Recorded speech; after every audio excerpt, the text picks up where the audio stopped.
Hola, buenas tardes. Hola, profe, buenas tardes.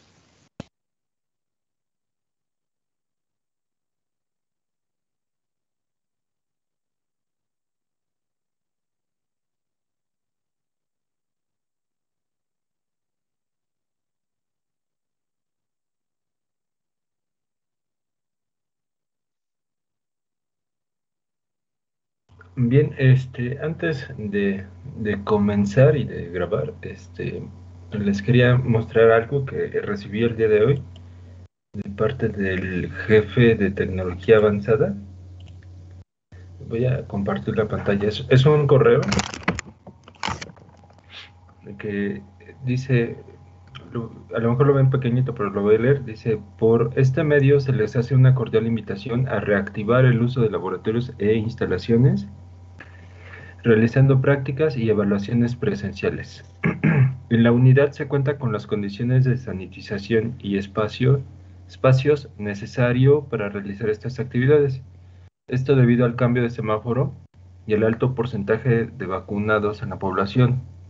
La propuesta es que los alumnos que tengan la facilidad de realizar alguna práctica asistan, se equipara con equipo de video para la transmisión de la clase a los alumnos que se encuentre en línea. También se cuenta con aulas de cómputo y espacios abiertos para su estancia previa o posterior a las prácticas. Si tuviera alguna duda, por favor, duda a favor de hacérmelo saber. Bueno, este, cuando aquí dice que cuenta con la sanitización, yo me imagino un montoncito de jabón Roma en el baño, ¿no? Este, a mí me parece como una broma porque no hace mucho recibimos un correo por parte de la dirección de UPITA, donde decía pues que evitáramos a toda costa exponerlos a ustedes, ¿no? Y ahora esto parece contradecir a lo que el señor director pidió de no exponerlos. Yo simplemente quiero poner aquí mi postura al respecto. Yo no quiero exponerlos realmente, o sea, si bien salir a comprar un material podría ser riesgoso, pues estar en la escuela con claramente que no está equipada para esto, me parece todavía más riesgoso. Por otra parte, yo ya había este, planeado todo el resto del semestre para continuar en línea, entonces, de hecho, prácticamente no me encuentro en la Ciudad de México la mayoría de las veces cuando doy la clase, entonces, y comprendo que muchos de ustedes también se encuentran lejos de la Ciudad de México o el desplazarse a la escuela, pues eso también es bastante riesgoso. Entonces, mi postura es de que yo voy a seguir así, en línea hasta que se acabe este semestre. No voy a arriesgarlos y tampoco quiero participar en este juego, que a mi punto de vista es un juego. Porque de repente cambia el semáforo a verde y dice, no, ya regresense, tenemos las condiciones, pero este, oye, estuve hace un momento en Upita y pasé a ver las condiciones, sigue el baño igual de feo, ¿no? Con el montoncito de jabón Roma en el lavabo para lavarse las manos. Entonces, a mi punto de vista, este es un juego y no tengo la intención de regresar, ¿ok? De hecho, para el próximo semestre no voy a dar clases en licenciatura. Por lo visto, así me voy a mantener un buen rato hasta ver de qué forma se mantiene esto. Ok, pero en caso de que alguien lo solicite, bueno, yo me voy a disculpar porque no voy a poder presentarme presencialmente. Está bien, voy a mantenerme aquí. Mientras tanto, hasta que se acabe el semestre. ¿Está bien? Bueno, esto era lo que les quería comentar antes de comenzar. No sé si alguien tenga algún comentario o alguna sugerencia al respecto.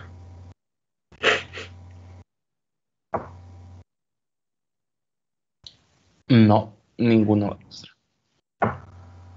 Muy bien, bueno, entonces vamos a empezar a grabar. Voy a empezar a retomar lo que estuvimos viendo sobre la última clase.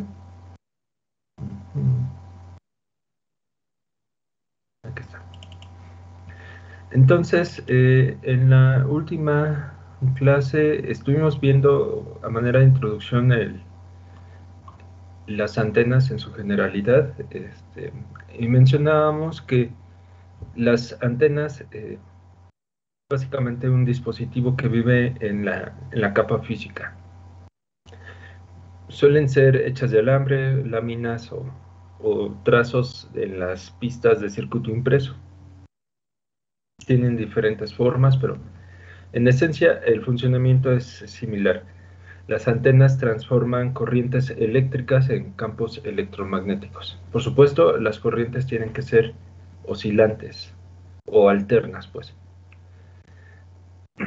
También vimos que las antenas no entienden de modulaciones, no entienden de protocolos, no entienden del modelo de comunicaciones, nada de eso. Simplemente es un sistema que es transparente para un sistema de comunicaciones. Y tiene la función de interfazar o de servir de pasarela entre el equipo de radio y el espacio libre. Las antenas se suelen construir con dimensiones similares a las longitudes de onda o comparables a la longitud de onda. De tal forma que en las antenas, conforme aumenta la frecuencia, sus tamaños se ven más pequeñitos. Y podemos tener antenas realmente muy pequeñas en pistas de circuito impreso, que de forma bien diseñada y compacta podrían funcionar bien. También mencionábamos que transmitir inalámbricamente señales de muy baja frecuencia como 60 Hz implicaría antenas enormes de dimensiones, por ejemplo, planetarias como esta de 5.000 kilómetros. Entonces, la mejor opción para transmitir bajas frecuencias, pues siempre va a ser la modulación, es decir, desplazar el espectro de frecuencias de la banda base a la banda pasante, es decir, a la banda que se va a radiar al espacio libre. Entonces, con eso en mente, pues uno debería buscar alguna banda de frecuencias adecuada para transmitir esa señal. Y con adecuada, pues me refiero a una banda en donde yo tenga el derecho de hacerlo. Las bandas de telecomunicaciones, pues existen algunas que se encuentran disponibles, abiertas para propósitos industriales, científicos, médicos, digamos de forma abierta, y hay otras que se encuentran con limitaciones, pero se puede acceder a ella a través del pago de su uso, como por ejemplo las bandas que se emplean para el broadcast en radio y televisión y telefonía celular, entre otras. Entonces, dependiendo de dónde vayamos a ocupar el espectro, en dónde va a caer ese espectro, eso me va a dar una idea de las antenas que yo debería de ocupar, ¿okay? Al menos de su tamaño. Finalmente, un error que me di cuenta que cometí, aquí le puse femtohertz, me parece que es attohertz, no estoy seguro, pero el femto es por 10 a la menos 15, ¿no? Entonces, vamos a ver aquí los prefijos, giga, tera, peta, creo que es peta, acá está. Sí, peta es por 10 a la 15, y yo me confundí por 10 a la menos 15. Entonces, estas bandas de frecuencias muy altas ya caen en el espectro óptico, y en ese caso, pues las dimensiones de las antenas serían muy pequeñitas. ¿Okay? Si bien es posible fabricarlas con técnicas de circuitos integrados, en estos casos, pues se emplean otro tipo de fuentes de ondas electromagnéticas que generen estas frecuencias, que serían las fuentes luminosas como láseres o LEDs. Okay. Pero no obstante, sería posible teóricamente crear antenas pequeñísimas que podrían trabajar en estos espectros. De hecho, hay antenas que trabajan en el rango óptico, que se conocen como rectenas. Okay. La idea de las rectenas es de que capturan la información, bueno, la onda electromagnética del espectro óptico, en este caso de la luz visible, y la rectifican y generan una tensión útil. ¿Okay? Aquí las rectenas podremos tener muchísimas porque estarían del tamaño nanométrico y los diodos que se ocupan para rectificar también se pueden hacer de estos tamaños. Y esta sería una alternativa a las celdas solares que transforman la energía solar en energía eléctrica por otros procesos, que es básicamente por un proceso de recombinación del excitón, o sea, del electrón y el hueco.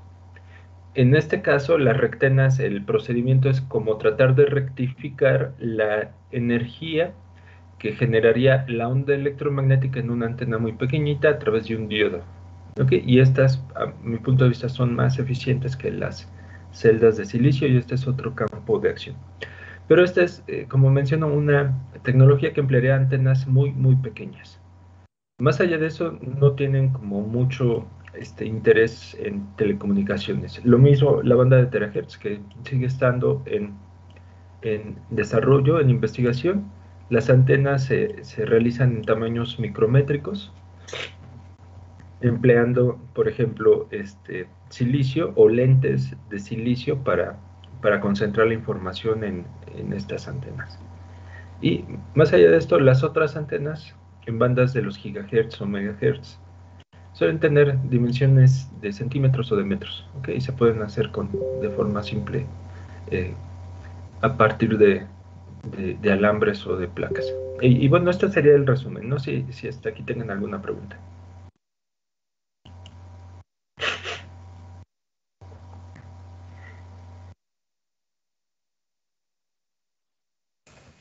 No, prof. Ok, voy a prender mi cámara un momentito. Les quiero mostrar una antena que me encontré por acá en un,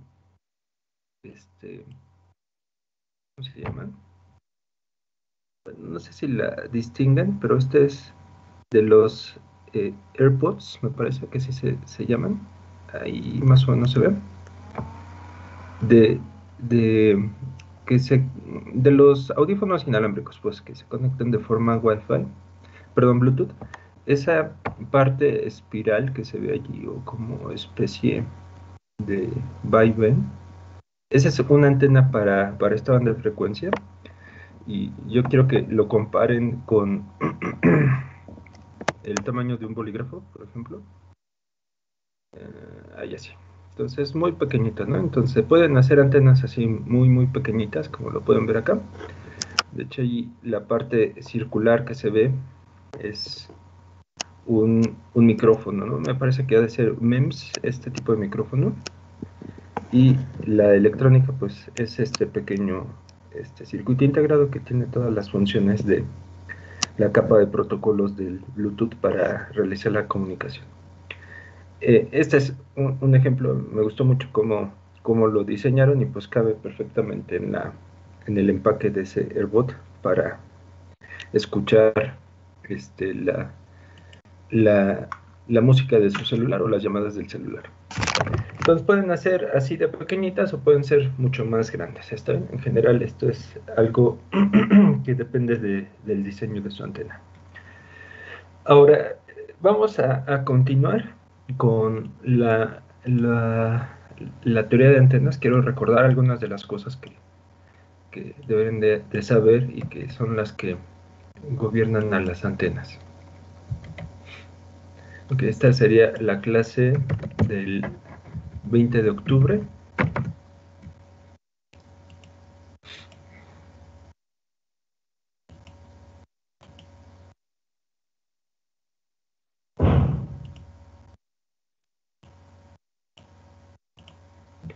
Ahí está. Entonces, lo que gobierna a las antenas es las ecuaciones de Maxwell.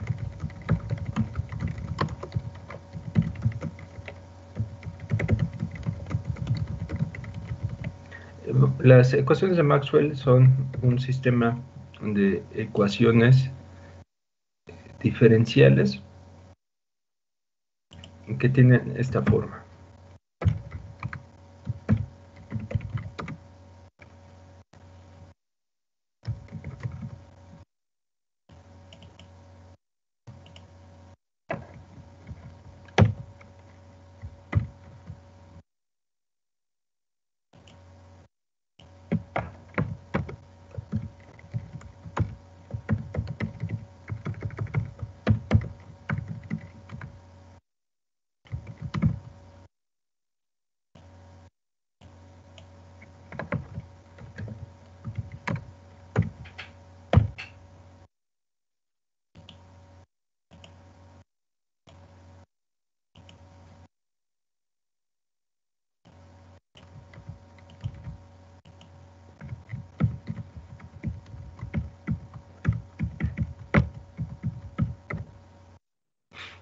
Bien, estas serían las ecuaciones.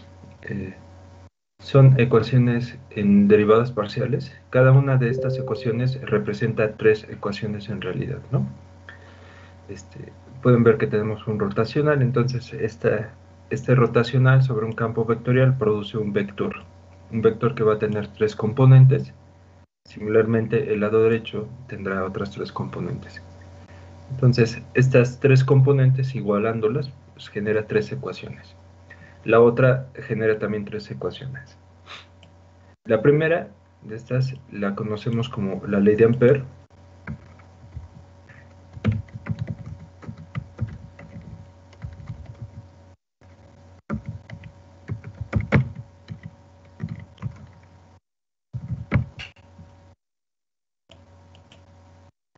Y la segunda ecuación que vemos la conocemos como la ley de Faraday. Yo creo que es más correcto ponerle Faraday-Maxwell y también aquí ver Maxwell. Okay. Inicialmente Ampère descubrió una ley similar, pero incluía solamente esta J, y Maxwell incluye esta derivada con respecto al tiempo de D. Por otra parte, Ampère no la expresa en una forma diferencial, sino en una forma integral, y Faraday me parece que sí lo expresa en una forma diferencial.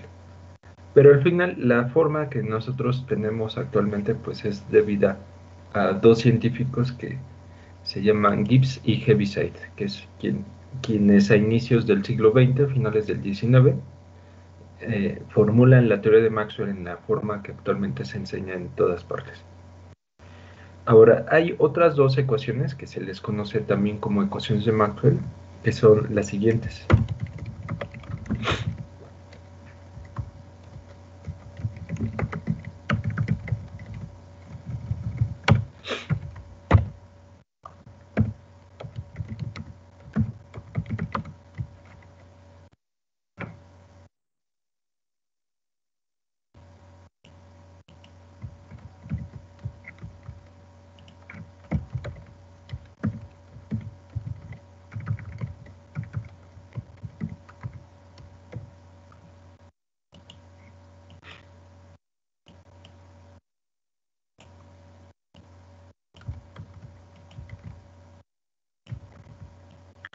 Y estas ecuaciones son conocidas como la ley de Gauss para el campo eléctrico y para el campo magnético respectivamente. Entonces, la ley de Gauss para los campos eléctrico y magnético. Estas ecuaciones en realidad representan condiciones de compatibilidad para que estas ecuaciones de Maxwell tengan sentido.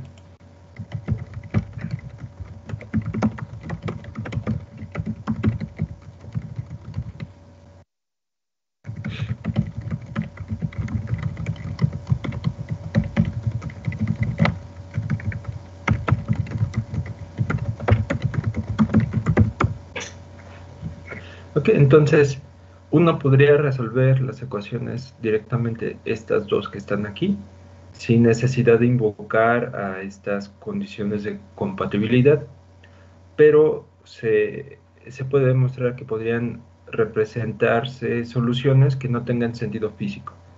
Estas entonces garantizan que tienen sentido físico. Una de estos sentidos físicos es el hecho de que el campo magnético no tiene fuentes individuales, es decir, no hay monopolos magnéticos. En cambio, la otra condición de compatibilidad asegura que las fuentes del campo eléctrico son las cargas eléctricas, que estas sí se pueden encontrar en forma separada. Entonces, esto, además de servir de condición de compatibilidad, nos habla de las fuentes de los campos electromagnéticos. Ok, entonces la primera ecuación nos dice que las fuentes de los campos eléctricos son las cargas.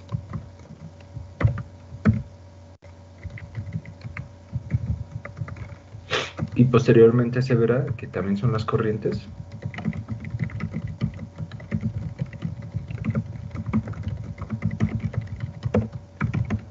Mientras que la ecuación que tenemos acá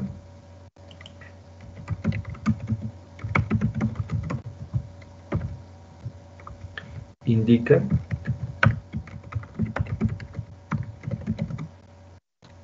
que las fuentes del campo magnético no se pueden encontrar como cargas individuales magnéticas.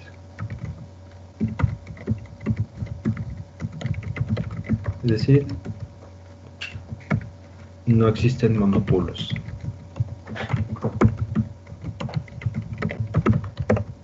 A pesar de que hay teorías que aseguran que deben de existir, está bien, pero hasta el momento no se han descubierto.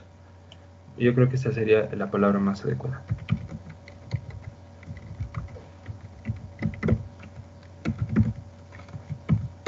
Hasta ahora. Okay, quién sabe qué pase después. De cualquier forma, así como están estas 4 ecuaciones, pues representan a todo el desarrollo tecnológico que actualmente usamos. ¿Saben? Esta es la gran herencia que recibimos de Maxwell.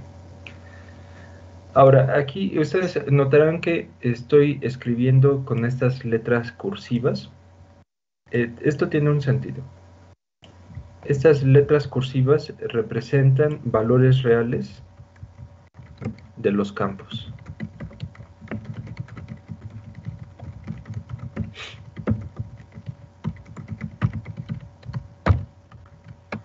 Esto significa que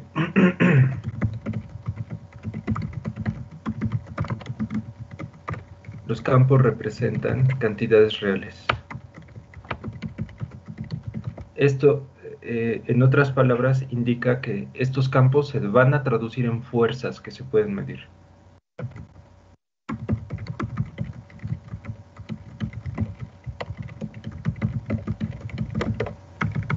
Okay. Ahora, estos campos que tenemos por acá, pues son campos que dependen de las posiciones y del tiempo. Y cada uno de estos campos tiene 3 componentes, dependiendo del sistema de coordenadas. ¿Está bien? Vamos a pensar que estamos en el sistema rectangular. Entonces, estos campos tendrían una componente en X y estarían en la dirección del vector X, unitario X. Después una componente en Y, en la dirección del vector unitario Y, y una componente en Z, en la dirección del vector unitario Z. Okay, entonces aquí, para que quede más claro que este es un vector, lo que pasa es que aquí no le puedo poner en negritas, déjenme ver por si acaso. Ah, sí se pudo. Son vectores, entonces estas negritas, y esas serían sus componentes. Vamos a ponerla acá también. H.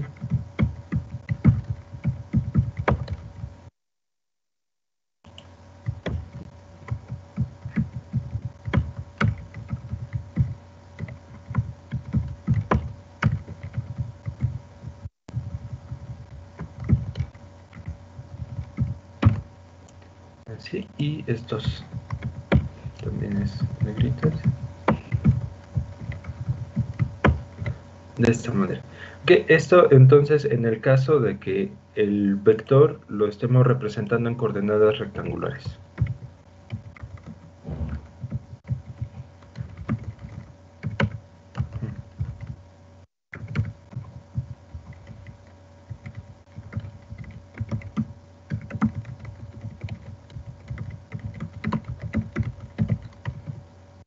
Si estuviéramos en algún otro sistema de coordenadas, pues habría que ocupar los vectores correspondientes, ¿no? Por ejemplo, si estuviéramos en coordenadas cilíndricas, los vectores serían a de rho, a de phi, a de z.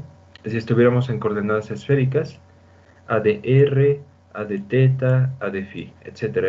En donde estemos trabajando, pues tenemos que ocupar las coordenadas adecuadas, ¿no? Y en este sentido, pues ese vector de posición en las coordenadas rectangulares son x, y, z, y el tiempo, x, y, z el tiempo. ¿Okay? Entonces, aquí simplemente lo expresamos así, de que nuestro vector va a depender del espacio y del tiempo.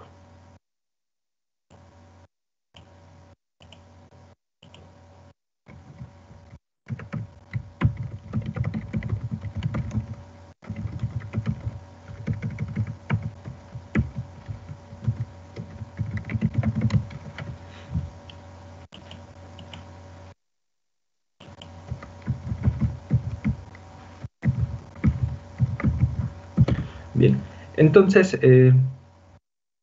los otros vectores tienen esa misma forma, ¿está bien? Es decir,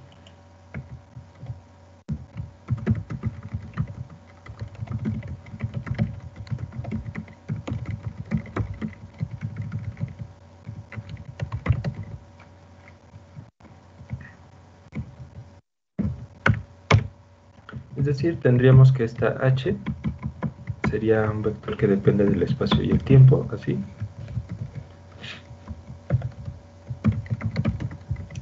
La b depende del espacio y el tiempo, lo mismo que la d.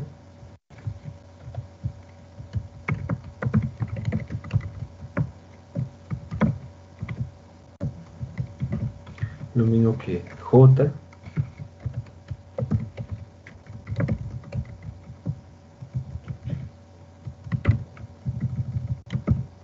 De esa manera. Y falta uno más que aquí aparece, que no es vector, que es esta ρ. Este campo escalar también depende del espacio y el tiempo.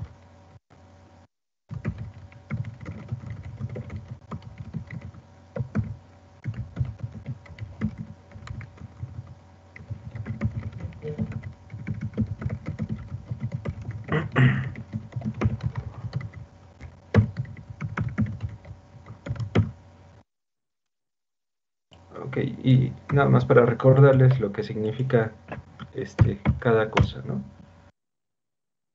E se conoce como intensidad del campo eléctrico.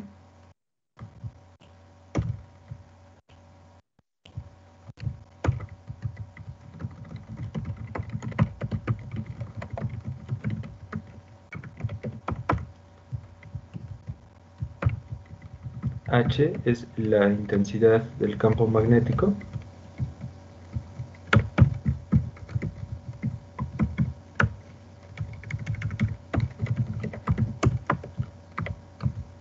El vector B, bueno, el D primero, se conoce como densidad de flujo eléctrico.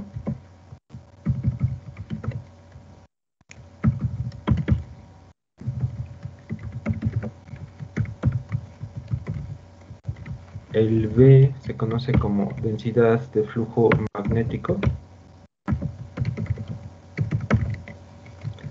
El J se conoce como densidad de corriente eléctrica o de conducción.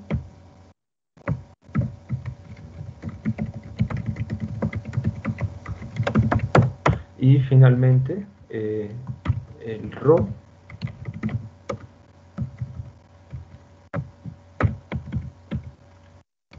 es la densidad de carga eléctrica.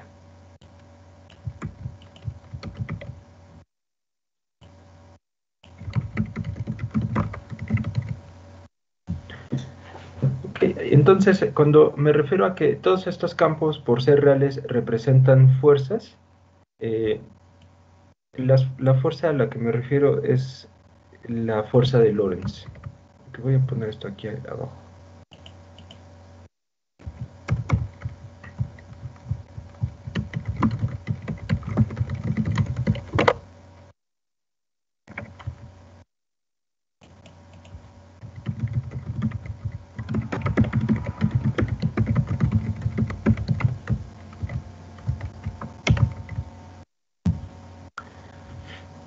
Ok.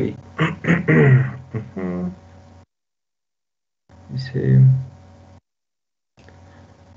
los símbolos empleados. Ajá. Ok, dice lo que se traduce en fuerzas para medir. Bueno, antes de esto también lo cortamos y lo pegamos acá. Entonces, en los campos de las ecuaciones debemos observar que tienen las siguientes estructuras.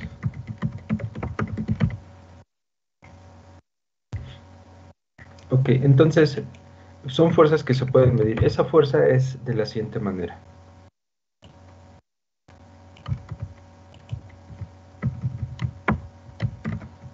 Aquí pongo esta F de fuerza, es proporcional al campo eléctrico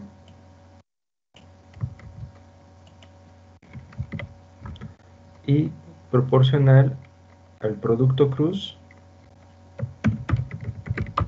de la velocidad por el flujo magnético. Esta es la fuerza de Lorentz. Entonces, una partícula cargada con carga Q que se mueve con velocidad V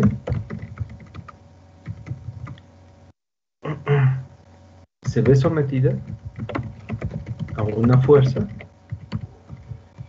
dada por la siguiente expresión. Entonces, estos campos se traducen en fuerzas sobre las cargas.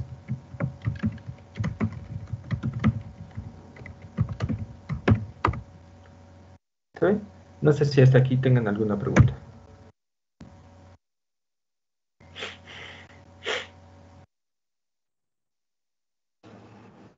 No, profe, ninguno. Ok. Esta será la clase 20. Bien.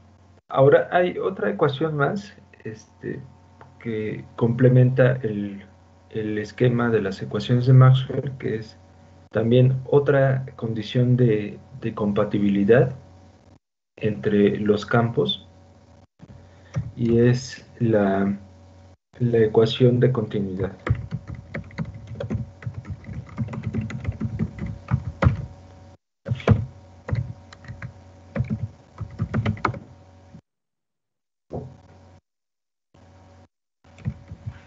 Entonces tendríamos acá la divergencia de la corriente, o de la densidad de corriente, y la derivada de la carga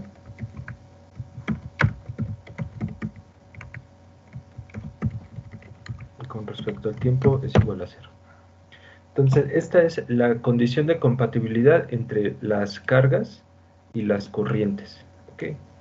Y esta se le conoce como ecuación de continuidad.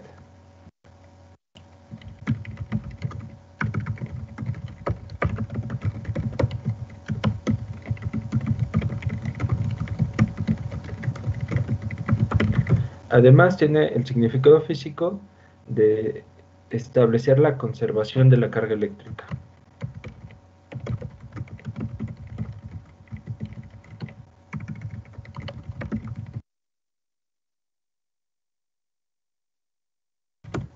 Bueno, entonces, así como está, pues esto representa a las ecuaciones de Maxwell. Falta algo más. Falta saber cuál es la relación entre las intensidades y las densidades de flujo. ¿Ok? En un momentito regreso. Permítanme tantito.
Bien, ya estoy por acá.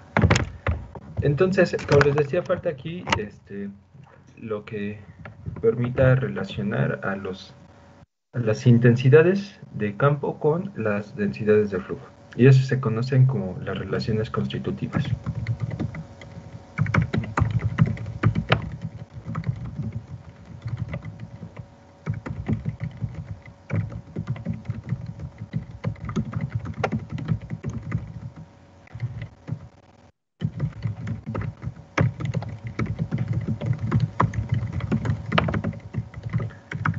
Bien, y estas pueden ser muy complicadas, esto depende fuertemente de los medios en donde se estén considerando, pero las más sencillas serían las siguientes.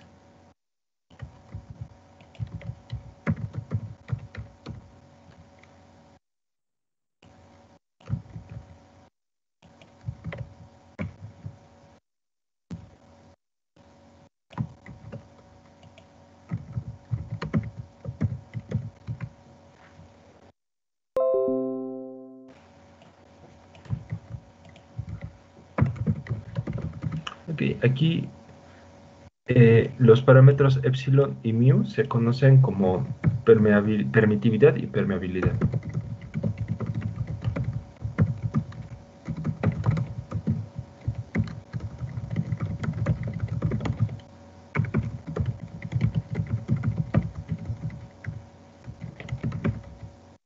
No, al revés, permitividad y permeabilidad respectivamente. Ok, entonces, como les comento, pueden haber más complicadas que estas, pero en general los medios que vamos a encontrar para las antenas son el espacio libre, que es un medio homogéneo, más o menos homogéneo e isótropo, y los medios que podemos encontrar en los enlaces de comunicaciones, por ejemplo, entre la computadora y el módem, o el router donde estemos teniendo el acceso a Internet. En ese caso sería un medio no homogéneo porque las ondas, por ejemplo, pueden traspasar madera, el plafón, el piso, este, interactuar con varillas, ventanas, marcos, etcétera. Todo eso pues cambia en cada posición del espacio el valor de la permeabilidad y la permitividad. En ese caso tendríamos medios no homogéneos. Y esto por sí mismo es todo un estudio de materiales, de cómo interactúa el campo electromagnético con materiales. Tenemos materiales cristalinos, no cristalinos, amorfos, dispersivos, no dispersivos, metamateriales, materiales, este, transparentes a la radiación, un chorro de materiales. Aquí no me voy a meter al respecto, solamente basta decir que las relaciones constitutivas, o también llamadas ecuaciones materiales, pueden ser muy complejas, pero estas serían las más simples.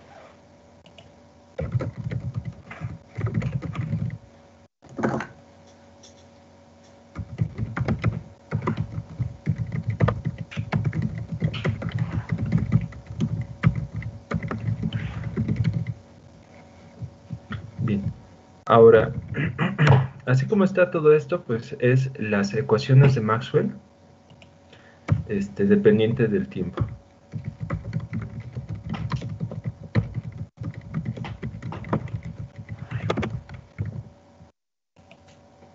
Pero también podremos estar en la situación donde los campos electromagnéticos eh, cambien con la misma frecuencia. Es decir, donde nos encontremos en el caso de que los campos sean armónicos en el tiempo.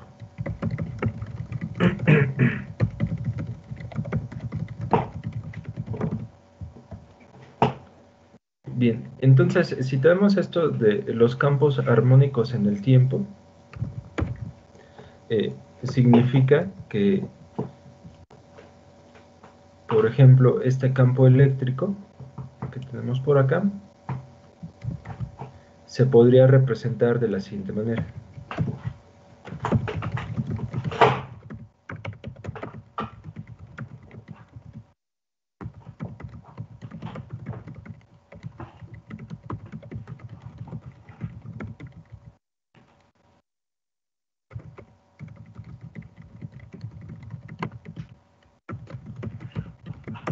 por ejemplo, tomando nuevamente este caso del campo que comenzamos a ver,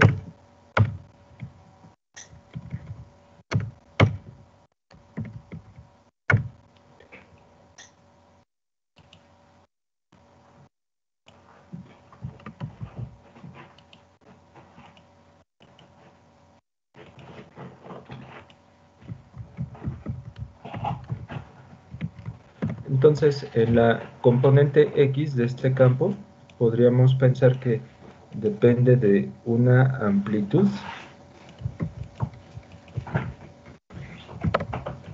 digamos así, E0 en la dirección X, y que depende armónicamente de una frecuencia, por ejemplo, omega,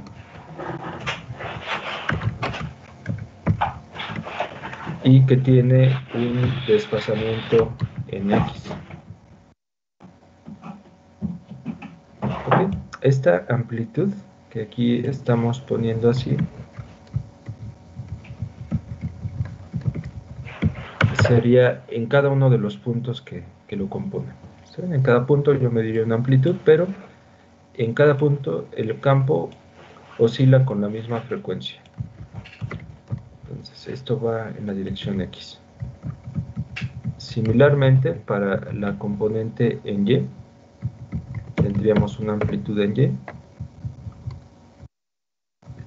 una fase en Y, y esto estaría en la dirección Y. Y finalmente, una amplitud en Z, una fase en Z, y esto en la dirección Z. Ahora bien, nosotros podemos emplear la identidad de Euler para representar este coseno en términos de una exponencial imaginaria.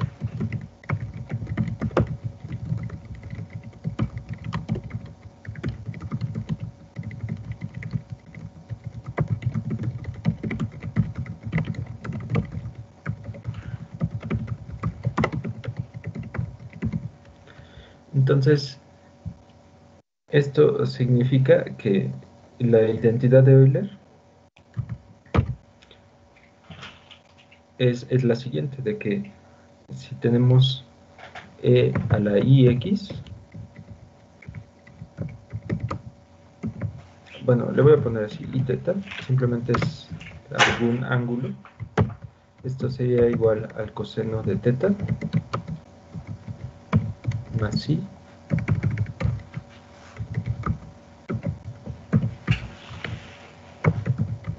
por el seno de teta. Hay otra identidad similar, vamos a poner las identidades de Euler para que quede así en plural, que es con la exponencial en negativo. Y con la exponencial en negativo, aquí solamente cambiaría este signo que vemos por acá. Entonces, podemos sumar estas dos expresiones y obtener lo siguiente.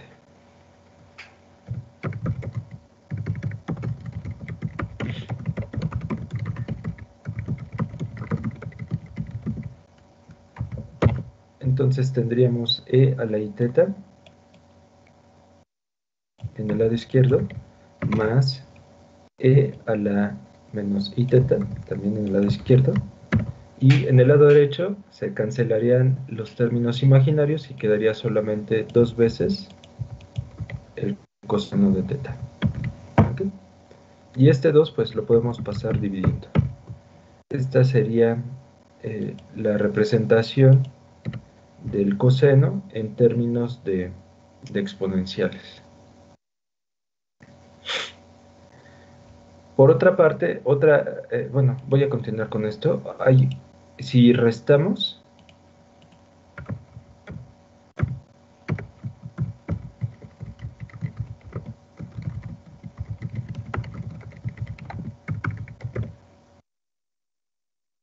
restando las expresiones, obtendríamos entonces algo similar, pero tendríamos el seno de teta.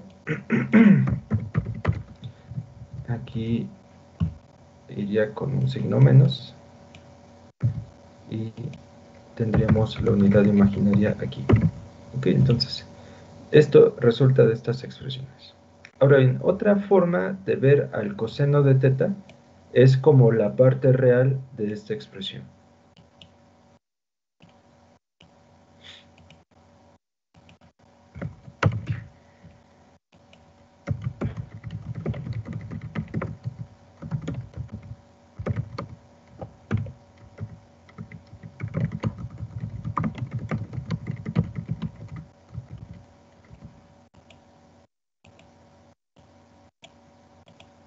Ok, entonces el coseno de teta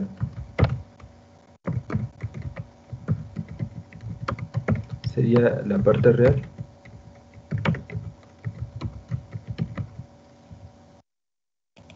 de la exponencial. Entonces, con esta información, pues vamos a representar todos estos cosenos en esa forma, ¿no? Como exponenciales. Vamos a ponerle un numerito a esta línea.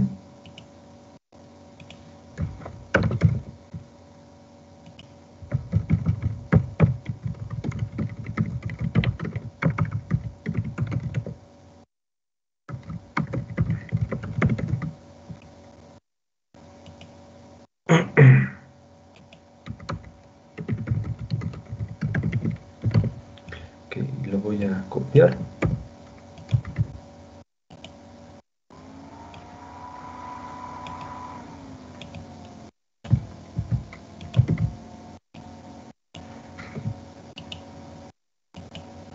Y entonces estos cosenos que vemos por acá, lo pondríamos como la parte real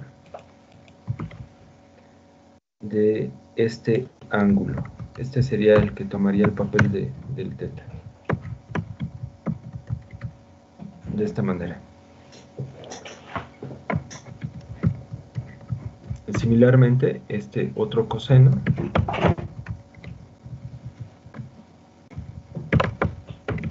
tomaríamos así, y este otro coseno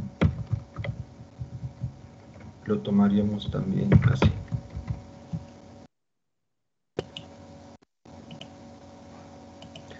Ahora vamos a trabajar un poquito más sobre esta expresión. Podemos ver que esta amplitud, de acuerdo con lo que ya dijimos, pues representa algo real. Y esto real lo podemos meter dentro de la parte real que estamos aquí involucrando. ¿Okay? Entonces,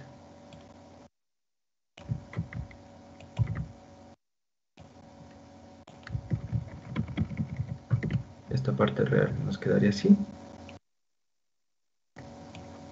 Esto nuevamente es algo real, lo puedo pasar acá adentro. Esto también es algo real, lo puedo pasar acá adentro. Okay. Además de esto, yo puedo pasar adentro de las partes reales estos vectores unitarios para armar un vector adentro de las partes reales. Entonces tendremos algo como esto.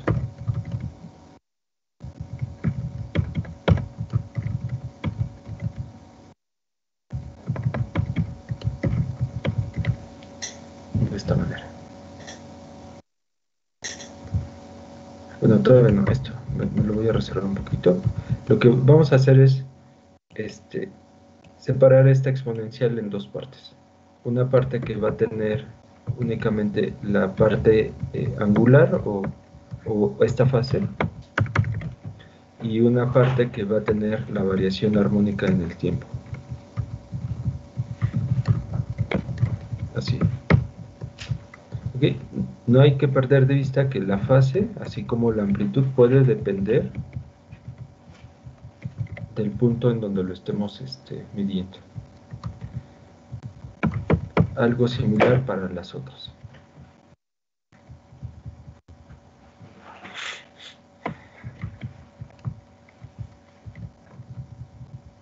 Solo que aquí tendremos esto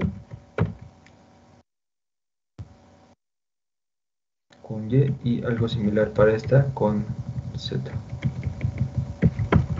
Así. Hasta aquí no sé si tengan alguna pregunta.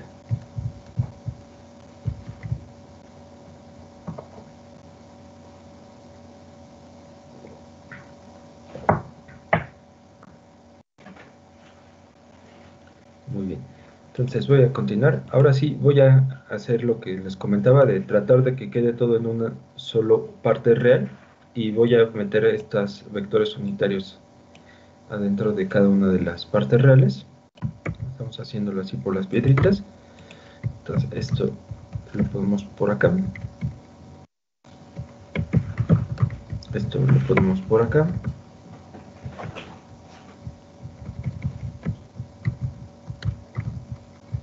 Y esto lo ponemos por acá. Ahora quiero que notemos que esto que estamos poniendo como E0x, que es real, y esto que es algo complejo, representa entonces, así como está, un número complejo en su forma polar. ¿Okay? Y este número complejo en su forma polar, así lo voy a poner como forma polar de un número complejo.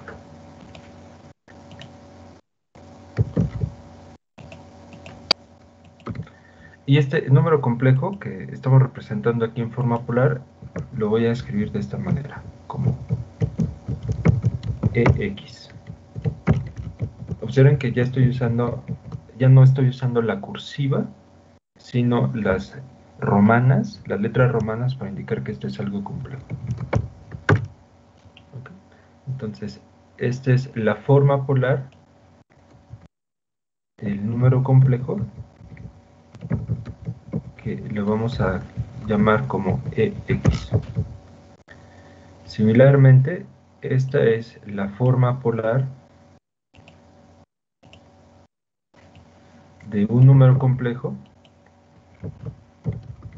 que lo voy a llamar EY. Entonces, todo esto va a ser EY. Y similarmente, esta es la forma polar de un número complejo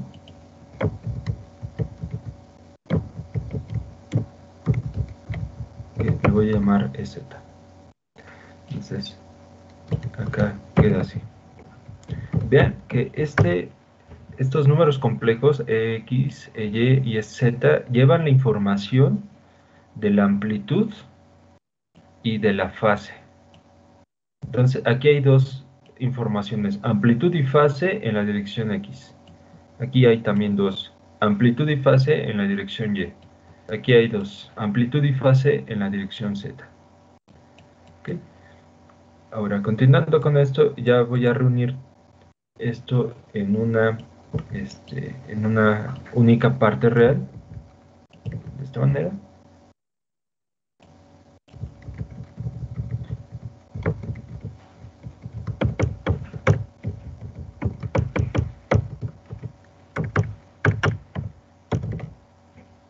Y podemos ver que hay algo que podemos factorizar en las tres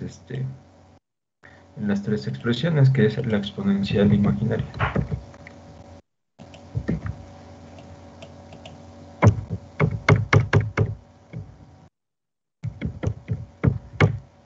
Y esto que va a resultar acá adentro es un vector complejo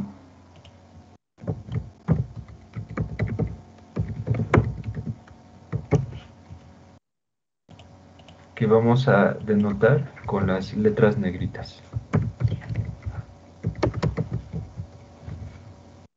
Entonces, al final, esto me queda de la siguiente manera.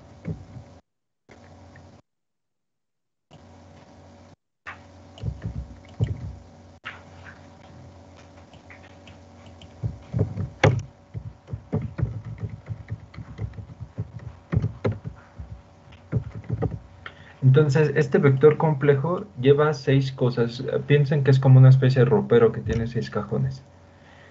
Y en estos cajones guardamos la información de E0X, phi X, E0Y, phi en Y, E0Z y phi en Z. ¿Está bien? Por esa razón este vector complejo lleva toda esta información. No sé si hasta aquí tengan alguna pregunta.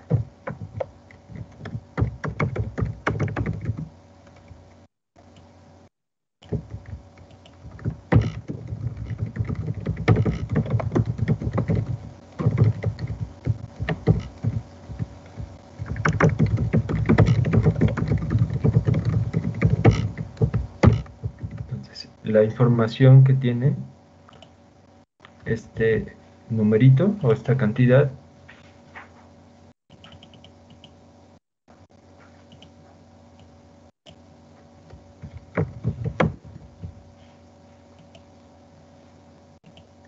es como sigue.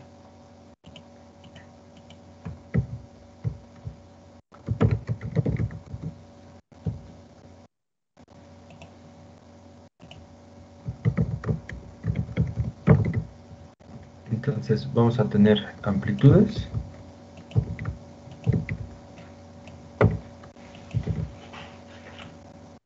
y fases.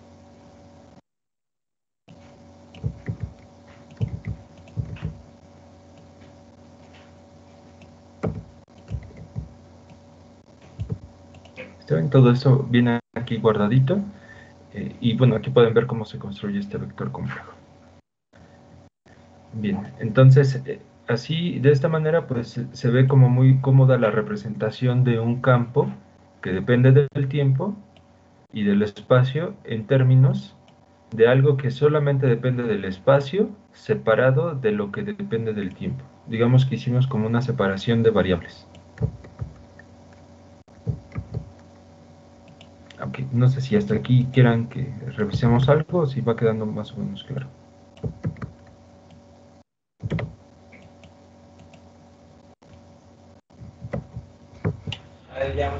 Va quedando claro, profe. Ok, de acuerdo. Entonces aquí nada más ponemos que este vector complejo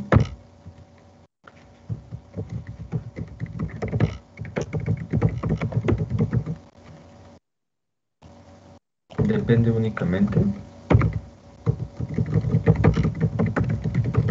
de la posición. Ok, ahora nosotros podemos considerar simultáneamente, o podríamos considerar, en vez de simultáneamente, todavía no voy a hablar de eso, podríamos considerar otro campo que varíe armónicamente en el tiempo de la siguiente manera.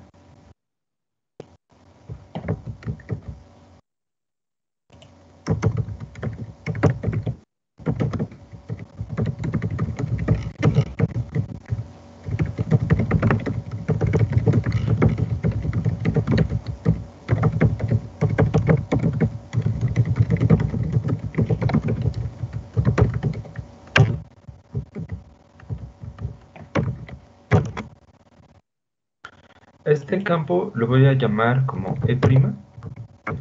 No quiero que se confunda con derivadas, ¿está bien? Aquí simplemente es para indicar que es algo relacionado, ¿está bien? La prima no indica derivación aquí.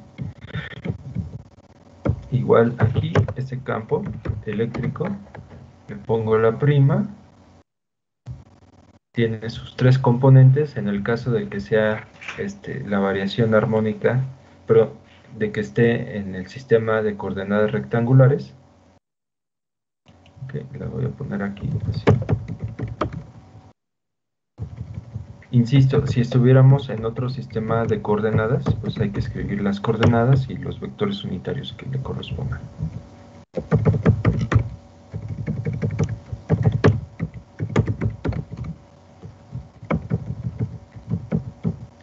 Y este campo, en vez de depender de cosenos, ahora depende del seno. Okay. Entonces, aquí viene una pregunta que no sé si se la han formulado, es ¿por qué en muchos libros emplean como armónico siempre al coseno? ¿Por qué en otros libros emplean al seno? ¿Qué tiene de especial el coseno? ¿O qué tiene de especial la función seno? Yo quiero dar una respuesta simple. Ninguna es más importante que la otra. Ambas son la misma representación del mismo fenómeno. Quiero explicarme un poco más.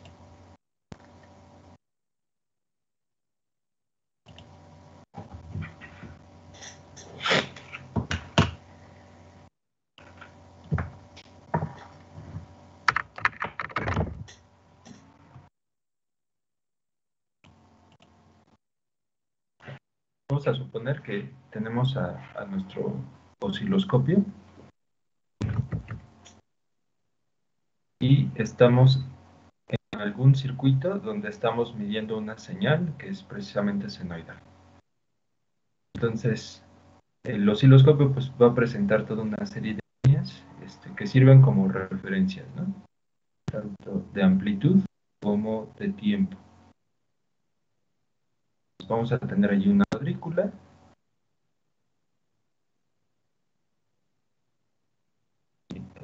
Recuerden que las verticales no me salen bien. Bueno, vamos a suprimir las verticales, no las ocupo por el momento. Pero vamos a pensar que en el trazo del osciloscopio que estoy viendo tiene esta forma. ¿Ok? Ahora, yo les quiero preguntar, ¿esto es un coseno o es un seno?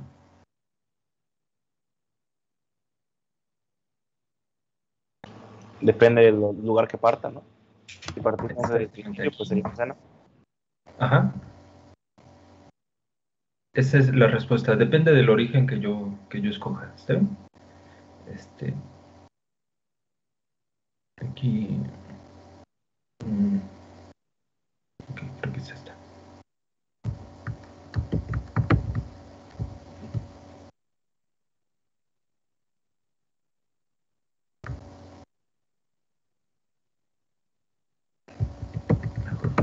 Luego sí.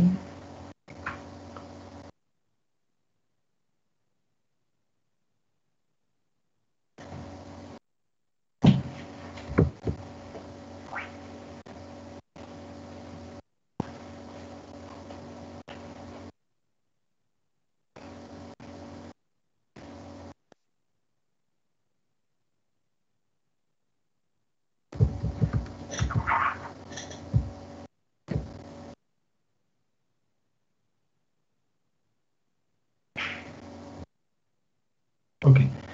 Vamos a pensar que esa es la referencia del tiempo que yo elegí. Es decir, representaría el tiempo t igual a 0. En este caso, esto pues correspondería con una función seno, ¿no?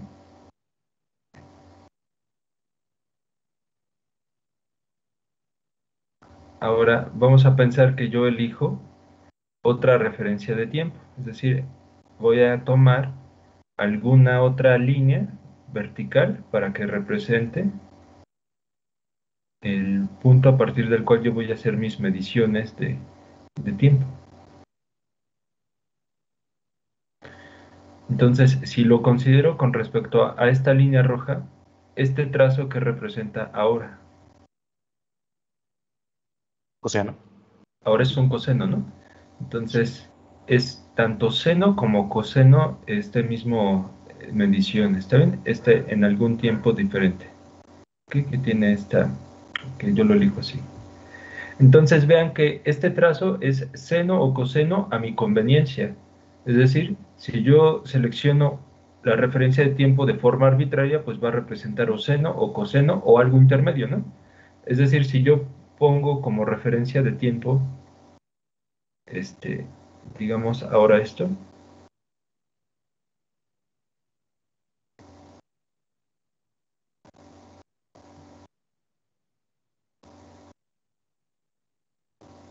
¿qué representa ahora esta señal?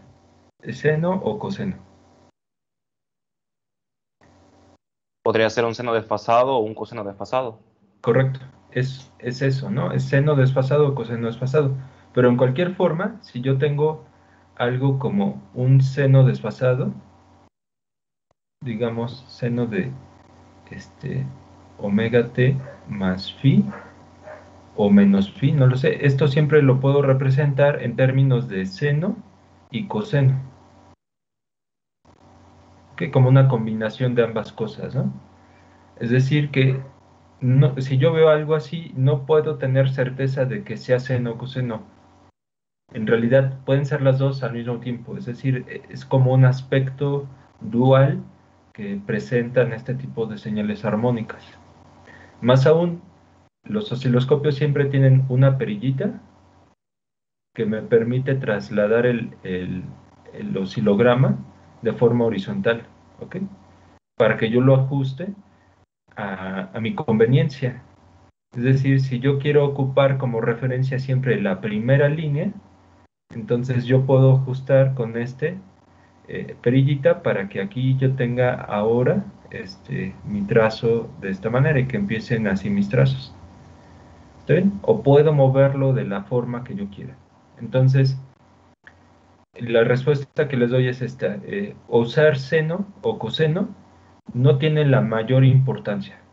Ambas son igualmente válidas y la única diferencia que hay entre seno y coseno es la referencia del tiempo que nosotros elijamos. No sé si quedó claro más o menos esto.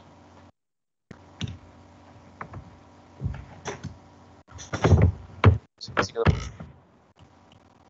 Entonces, por esta razón ahora yo estoy empleando senos porque yo quiero también que el seno participe. Está bien, es algo que debería de estar de forma natural cuando hablamos de los campos que cambian armónicamente en el tiempo. Y se puede demostrar siguiendo un procedimiento exactamente similar que todo esto es igual a lo siguiente.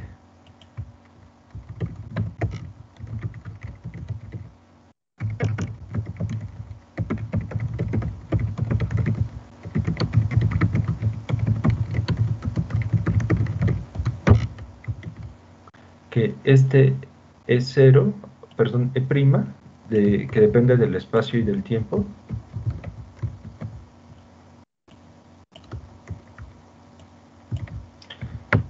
es igual a la parte imaginaria del mismo vector que vemos acá, del mismo vector complejo.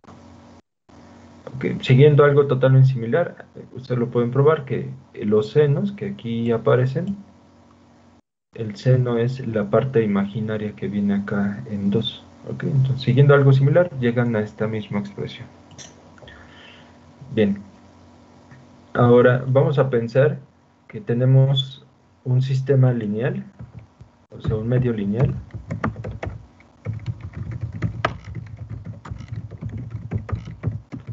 en donde aplicamos simultáneamente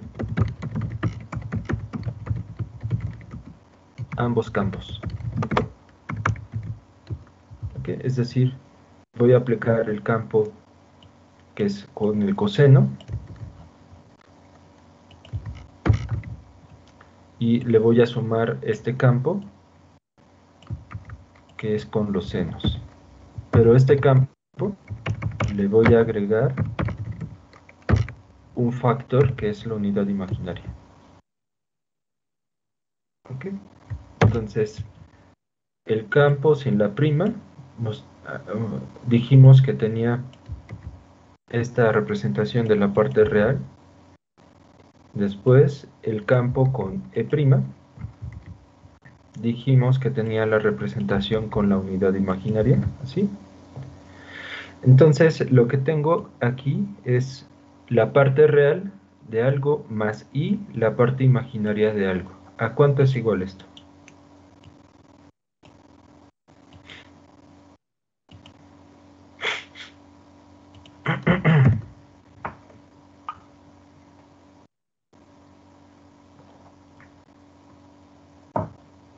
Vamos a verlo desde esta perspectiva. Tengo un número complejo. Voy a poner así, esta z, que tiene esta forma, x más y. Entonces, x es la parte real del número complejo. Y es la parte imaginaria del número complejo. ¿Está bien? Ahora, ¿qué pasa si yo tomo la parte real de un número complejo y le sumo la parte imaginaria del mismo número complejo. ¿Cuánto me va a dar esto? De acuerdo con lo que acabamos de ver, esta parte real es x, esta parte imaginaria es y, me queda x más y, pero esto es z. ¿Están de acuerdo? ¿Qué es esto que está por acá? Lo mismito tenemos por acá. Tengo parte real de un número complejo más y parte imaginaria de un número complejo. Entonces todo esto tiene que ser igual al número complejo. No sé si hasta aquí tengan alguna pregunta.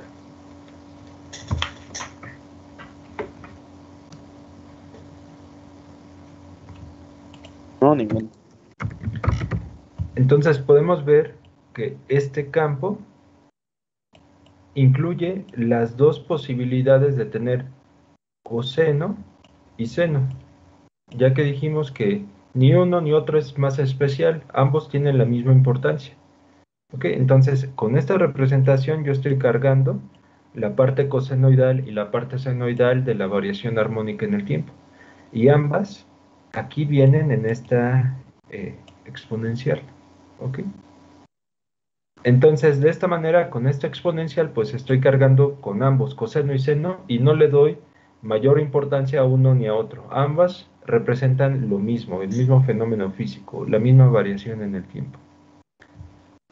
Siguiendo un procedimiento similar o un razonamiento similar, podemos representar los demás campos que aparecen en las ecuaciones de Maxwell.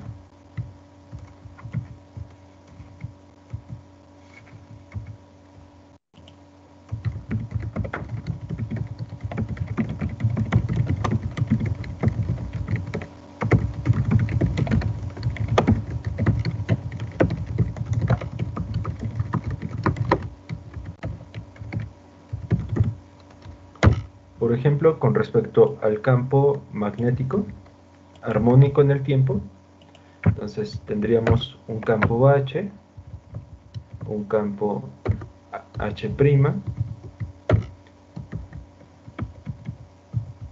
es así. ¿Okay? Y de acuerdo con lo que acabamos de ver, esto tendría que ser igual al campo H en negrita, que solamente depende de la posición. Nuevamente, las cursivas dependen de posición y del tiempo.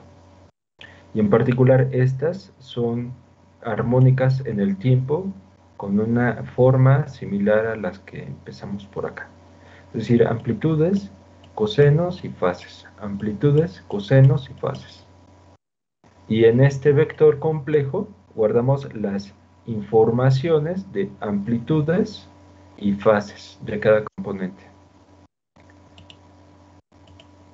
De forma similar, para las densidades de flujo,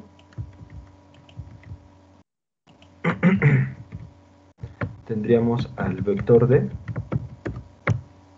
igual a un vector D en negrita. Para un vector B, tendríamos un vector B en negrita. Para un vector J, tendríamos un vector J en negrita. Y finalmente, en el caso del campo escalar que llamamos ρ,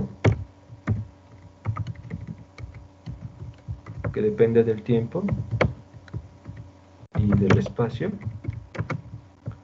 aquí le asignaríamos un campo escalar que solamente depende del espacio. Observen que esta es una tipografía cursiva, si lo quieren ver así, para ρ. Aquí aparece la tipografía normal de la letra ρ, como para diferenciarla.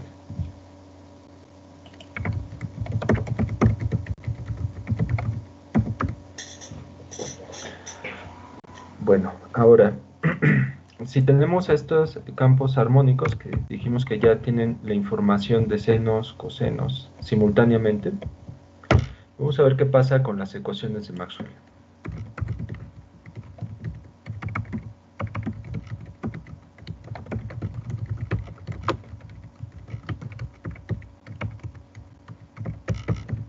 por ejemplo, vamos a tomar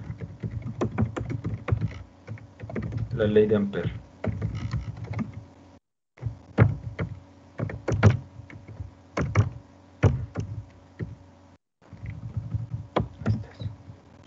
Entonces, la ley de Ampère, que es la primera ecuación que vemos por acá, de Ampère-Maxwell, ¿no?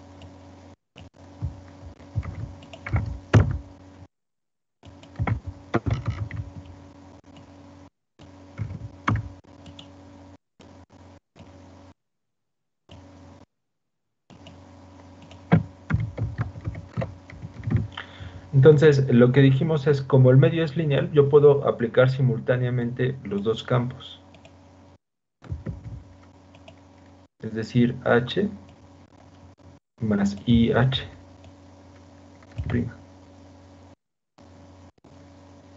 En el caso de J, nuevamente por la linealidad, puedo aplicar los dos simultáneamente. Y también con el caso del campo D.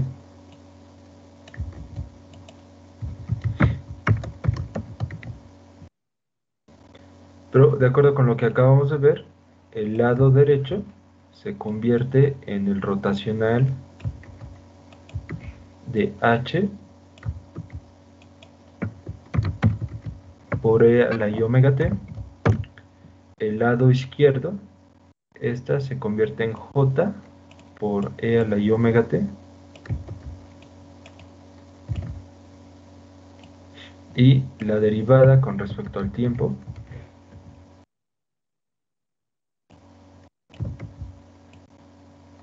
de esto.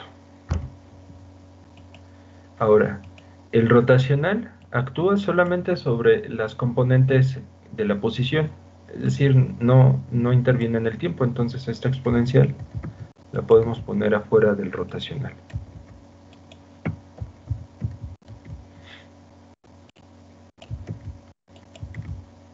Esta lo voy a dejar igual, aquí no hay problema. Por otra parte, en la derivada con respecto al tiempo, este vector no depende del tiempo, entonces lo puedo sacar de la derivada. Me quedaría así nada más. Y esta sería ahora una derivada ordinaria. Continuando con esto, esta derivada ordinaria sería la exponencial por la derivada del exponente, que en este caso sería I omega.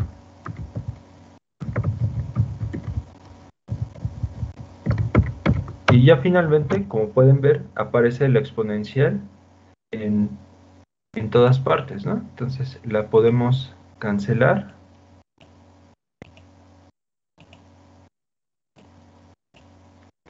Y al final lo que tendríamos sería lo siguiente.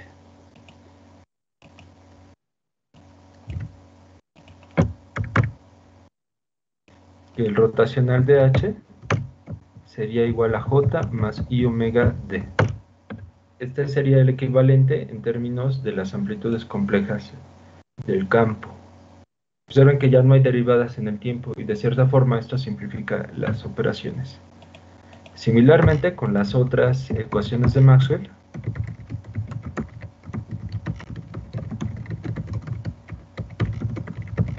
tenemos lo siguiente. Esa sería para la de Ampère. Para la ley de Gauss, perdón, de Faraday, tenemos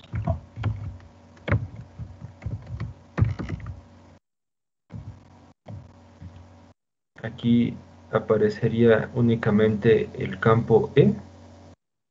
¿Dónde lo tengo? Acá. Después tendríamos I omega por esta derivación con respecto al tiempo y el campo B. De esta manera. Y para las leyes de Gauss que tenemos por acá,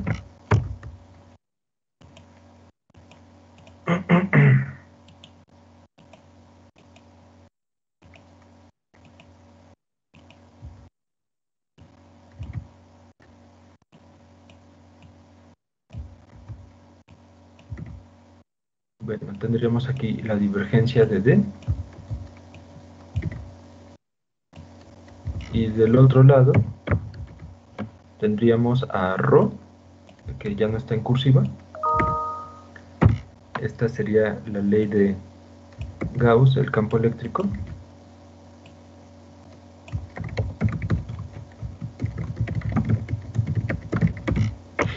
Y para la otra tendríamos al campo B,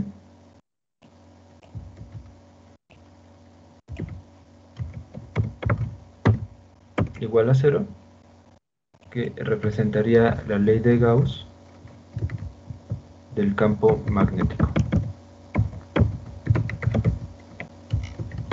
Además de esto, abusando un par de minutitos de su tiempo, muchachos, ya casi terminamos, la ecuación de continuidad también se describiría de la siguiente forma.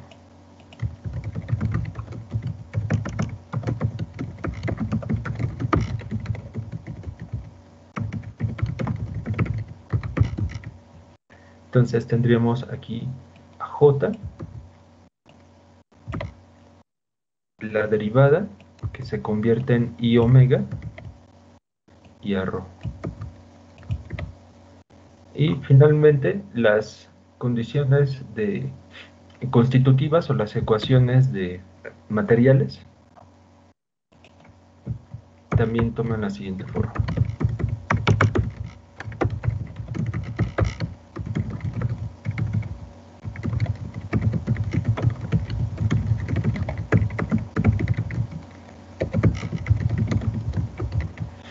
Entonces, aquí no hay pierde, solamente sería D epsilon por E, y después B mu por H. Y ya de esta forma, pues tenemos lo que se conoce como las ecuaciones de Maxwell armónicas en el tiempo, que es lo que acabamos de ver, que, insisto, cada una de estas en negritas es un vector complejo que tiene 6 cantidades, las amplitudes de cada componente y las fases de cada componente. Muy bien, muchachos, yo creo que sería todo por el día de hoy. No sé si alguien tenga alguna pregunta hasta aquí.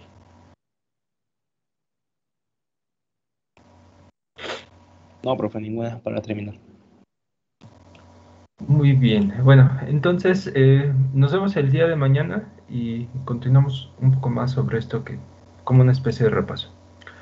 Bueno, muchachos, muchas gracias y quedamos entonces ahí pendientes. Hasta mañana, profe. Buenas Hasta noches. mañana. Buen día. Gracias, profe.